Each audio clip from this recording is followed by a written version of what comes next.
Hey everybody, it's Mrs. Peak, and I'm back with The Wonderful Wizard of Oz. We're on Chapter 8, The Deadly Poppy Field. Our little party of travelers awakened the next morning refreshed and full of hope, and Dorothy breakfasted like a princess off of peaches and plums from the trees beside the river. Behind them was the dark forest they had passed safely through, although they had suffered many discouragements. But before them was a lovely, sunny country that seemed to beckon them to the Emerald City. To be sure, the broad river now cut them off from this beautiful land, but the raft was nearly done, and after the Tin Woodman had cut a few more logs and fastened them together with wooden pins, they were ready to start. Dorothy sat down in the middle of the raft and held Toto in her arms. When the Cowardly Lion stepped upon the raft, it tipped badly, for he was big and heavy, but the Scarecrow and the Tin Woodman stood upon the other end to steady it, and they had long poles in their hands to push the raft through the water. They had got quite well at first, but when they reached the middle of the river, the swift current swept the raft downstream, farther and farther from the road of yellow brick, and the water grew so deep that the long poles would not touch the bottom. "This is bad," said the Tin Woodman, "for if we cannot get to the land, we shall be carried into the country of the Wicked Witch of the West, and she will enchant us and make us her slaves." "And then I should get no brains," said the Scarecrow. "And I should get no courage," said the Cowardly Lion. "And I should get no heart," said the Tin Woodman. "And I should never get back to Kansas," said Dorothy. "We must certainly get to the Emerald City if we can," the Scarecrow continued, and he pushed so hard on his long pole that it stuck fast in the mud at the bottom of the river. Then, before he could pull it out again or let go, the raft was swept away, and the poor Scarecrow was left clinging to the pole in the middle of the river. "Goodbye," he called after them, and they were very sorry to leave him. Indeed, the Tin Woodman began to cry, but fortunately remembered that he might rust, so he dried his tears on Dorothy's apron. Of course, this was a bad thing for the Scarecrow. "I am now worse off than when I first met Dorothy," he thought. "Then I was stuck on a pole in a cornfield where I could make believe to scare the crows at any rate. But surely there is no use for a Scarecrow stuck on a pole in the middle of a river. I'm afraid I shall never have any brains after all." Down the stream the raft floated, and the poor Scarecrow was left far behind. Then the Lion said, "Something must be done to save us. I think I can swim to the shore and pull the raft after me, if only you will hold fast to the tip of my tail." So he sprang in the water, and the Tin Woodman caught fast hold of his tail. Then the Lion began to swim with all his might toward the shore. It was hard work, although he was so big, but by and by they were drawn out of the current, and then Dorothy took the Tin Woodman's long pole and helped push the raft to the land. They were all so tired out when they reached the shore at last and stepped off onto the pretty green grass, and they also knew that the stream had carried them a long way past the road of yellow brick that led to the Emerald City. "What shall we do now?" asked the Tin Woodman as the Lion lay down on the grass and let the sun dry him. "We must get back to the road in some way," said Dorothy. "The best plan will be to walk along the river bank until we come to the road again," remarked the Lion. So when they were rested, Dorothy picked up her basket and they started along the grassy bank to the road from which the river had carried them. It was a lovely country with plenty of flowers and fruit trees and sunshine to cheer them, and had they not felt so sorry for the poor Scarecrow, they could have been very happy. They walked along as fast as they could, Dorothy only stopping once to pick a beautiful flower. And after a time, the Tin Woodman cried out, "Look!"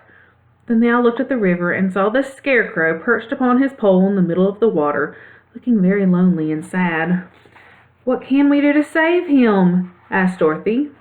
The Lion and the Woodman both shook their heads, for they didn't know what to do.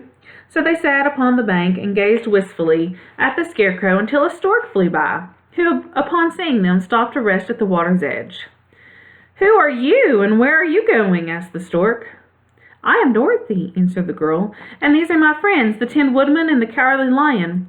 We are going to the Emerald City." "This isn't the road," said the stork, as she twisted her long neck and looked sharply at the strange party. "I know it," returned Dorothy, "but we have lost the Scarecrow, and are wondering how we shall get him again." "Where is he?" asked the stork. "Over there in the river," answered the little girl. "If he wasn't so big and heavy, I could get him for you," remarked the stork. "He isn't heavy a bit," said Dorothy eagerly, "for he is stuffed with straw. And if you will bring him back to us, we shall thank you ever and ever so much." "Well, I'll try," said the stork. "But if I find he is too heavy to carry, I shall have to drop him in the river again." So the big bird flew into the air and over the water until she came to where the Scarecrow was perched upon his pole.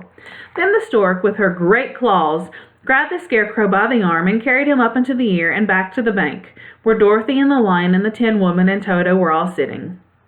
When the Scarecrow found himself among his friends again, he was so happy that he hugged them all, even the Lion and Toto, and as they walked along, he sang "Toddy-Reedy-O" at every step, and felt so happy. "I was afraid I should have to stay in the river forever," he said, "but the kind stork saved me, and if I ever get any brains, I shall find the stork again and do some kindness in return." "That's all right," said the stork, who was flying along beside them. "I always like to help anyone in trouble, but I must go now, for my babies are waiting in the nest for me. I hope you will find the Emerald City and that Oz will help you." "Thank you," replied Dorothy, and then the kind stork flew in the air and was soon out of sight. They walked along, listening to the singing of the brightly colored birds and looking at the lovely flowers, which now became so thick that the ground was carpeted with them. There were big yellow and white and blue and purple blossoms, besides great clusters of scarlet poppies, which were so brilliant in color they almost dazzled Dorothy's eyes. "Aren't they beautiful?" the girl asked, as she breathed in the spicy scent of the bright flowers.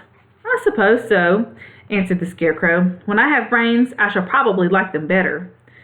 "If I only had a heart, I should love them," said the Tin Woodman. "I always did like flowers," said the Lion. They have seemed so helpless and frail, but there are none in the forest so bright as these." They now came upon more and more of the big scarlet poppies, and fewer of the other flowers, and soon they found themselves in the midst of a great meadow of poppies. Now it is well known that when there are many of these flowers together, their odor is so powerful that anyone who breathes it falls asleep, and if the sleeper is not carried away from the scent of the flowers, he sleeps on forever. But Dorothy did not know this, nor could she get away from the bright red flowers that were everywhere about. So presently her eyes grew heavy, and she felt she must sit down to rest and to sleep. But the Tin Woodman would not let her do this. "We must hurry and get back to the road of yellow brick before dark," he said, and the Scarecrow agreed with him. So they kept walking until Dorothy could no longer stand. Her eyes closed in spite of herself, and she forgot where she was and fell among the poppies fast asleep. "What shall we do?" asked the Tin Woodman. "If we leave her here, she will die," said the Lion. "The smell of the flowers is killing us all. I myself can scarcely keep my eyes open, and the dog is asleep already." It was true.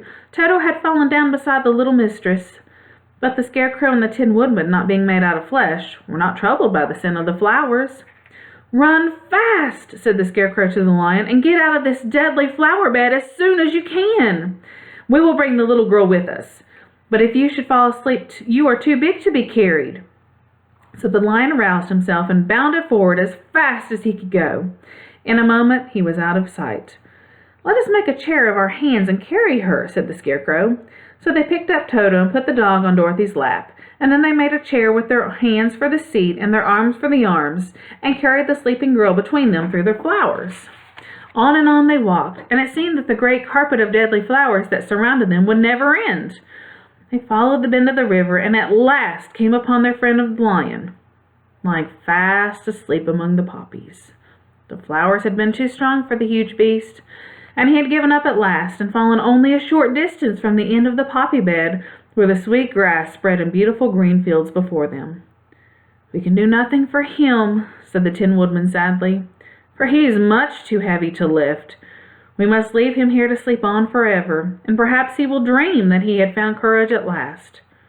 "I'm sorry," said the Scarecrow. "The Lion was a very good comrade for one so cowardly, but let us go on." They carried the sleeping girl to a pretty spot beside the river, far enough from the poppy field to prevent her breathing any more of the poison of the flowers, and here they laid her gently on the soft grass and waited for the fresh breeze to waken her. And that's the end of the chapter. See you next time. Bye.